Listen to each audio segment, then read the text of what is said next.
Olá! Hoje a gente vai conversar sobre arte e educação. E olha, talvez a gente descubra juntos que a arte é muito mais do que um passatempo. Na verdade, ela é uma ferramenta super poderosa para a gente conseguir ler e entender o mundo à nossa volta. Vamos nessa? Bom, para começar, vamos quebrar uma ideia antiga. Por muito tempo, a aula de arte era, sabe, aquele momento de relaxar, de colorir um desenho pronto, mas a visão de hoje vira completamente esse jogo. A arte passa a ser vista como um conhecimento fundamental, quase como uma alfabetização visual. Pensa bem, a gente vive cercado de imagens. Aprender a ler essas imagens é tão crucial quanto aprender a ler palavras. Mas como é que isso funciona na prática, né? Então, esse aqui é o nosso roteiro de hoje. Primeiro, a gente vai firmar essa ideia da arte como conhecimento. Depois, vamos conhecer a metodologia que organiza tudo isso, a famosa proposta triangular. Aí, a gente vai ver como os papéis do professor e do aluno mudam completamente. E, por fim, como tudo isso se conecta com o nosso dia a dia, com a cultura que a gente consome. Certo? Então vamos começar pelo começo, pela base de tudo. O que significa de verdade tratar a arte como um conhecimento e não simplesmente como um dom, um talento que poucas pessoas têm? A chave de tudo está aqui, ó. Em vez de pedir para alguém copiar perfeitamente a Mona Lisa, a abordagem de agora pergunta: e aí, como você faria para representar um sorriso misterioso hoje, com as ferramentas que a gente tem? O foco sai da cópia e vai para a investigação. É um processo de diálogo, de pesquisa, super conectado com a nossa cultura. A ideia é investigar, criar e não só reproduzir. E olha só o resultado disso. A gente acaba desenvolvendo um monte de habilidades que são de verdade superpoderes para a vida. Pensa que a arte exercita músculos da nossa mente e do nosso coração. O pensamento crítico, por exemplo, ele é treinado quando a gente se pergunta: por que será que o artista usou essa cor e não outra?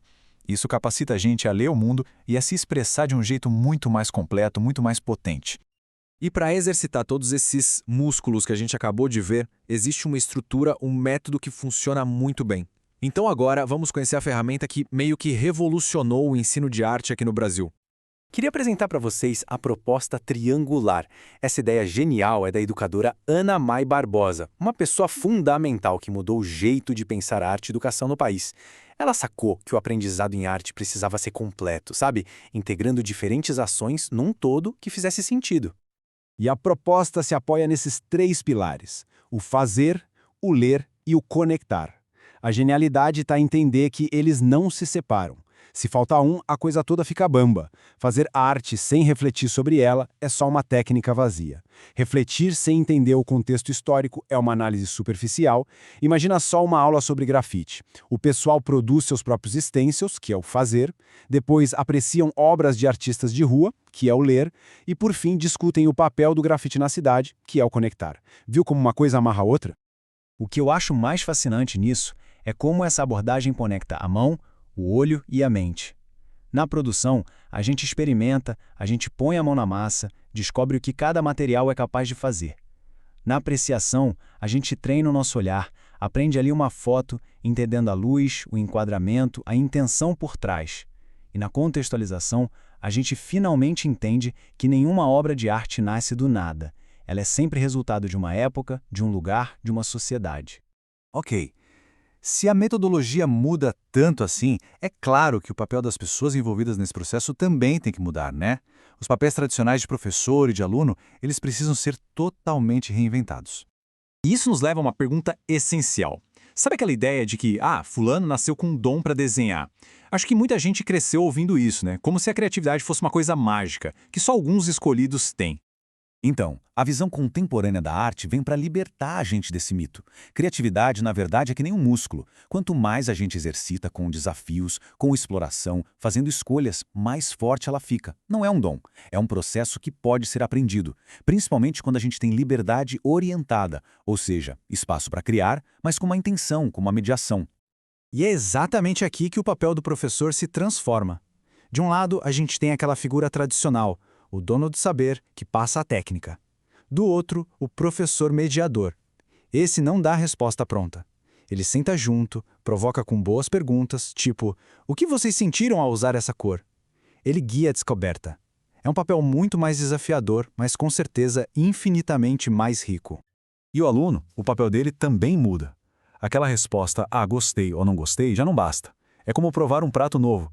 Em vez de só dizer se é bom ou ruim, a gente pode aprender a identificar os temperos, a técnica. Apreciar arte é uma forma de pensar com os olhos. Então, aquela desculpa de, eu não entendo de arte, já não cola mais. A gente pode sim aprender a entender.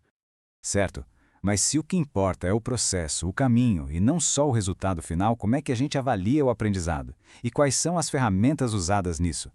As respostas para essas perguntas são bem interessantes. A avaliação não pode ser só uma nota no trabalho entregue. O conceito de avaliação mediadora, da grande educadora Jussara Hoffmann, propõe um acompanhamento contínuo. O professor não olha só o desenho final, ele observa a pesquisa, os rascunhos, as tentativas, as decisões que foram tomadas, o percurso todo importa. O foco é no desenvolvimento e não em classificar quem é bom ou ruim. E essa ideia sobre os materiais é muito bonita. Tinta, argila, uma câmera, um software, eles não são o objetivo final. Eles são, na verdade, ferramentas para pensar e para sentir.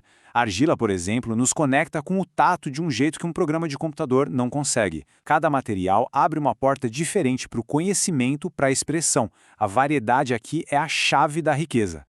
E agora, para a gente fechar esse nosso raciocínio, vamos conectar tudo isso com o mundo real, o mundo que pulsa lá fora, o nosso tempo. Para fazer sentido, a aula de arte precisa conversar com a cultura visual que a gente vive todo dia. E ela está em todo lugar. Nos memes que a gente compartilha, nos filmes, no grafite do muro da esquina, nos games. Tenta fazer um teste. Passar 10 minutos do seu dia sem ver nenhuma imagem foi produzida intencionalmente por alguém. É praticamente impossível. E quando a gente traz essa cultura para dentro da sala de aula, a gente aprende a ler o mundo em que a gente vive de um jeito mais crítico. Analisar um meme, por exemplo, não é só dar risada, é entender que imagem foi usada, por que ela foi escolhida, que mensagem está por trás daquilo. E isso é muito importante para que o ensino de arte não fique preso naquela ideia antiga de que arte de verdade é só dos grandes mestres europeus. No fim das contas, todos esses pilares que a gente viu, eles se juntam para alcançar este grande objetivo. A meta não é formar necessariamente artistas profissionais, é algo muito maior.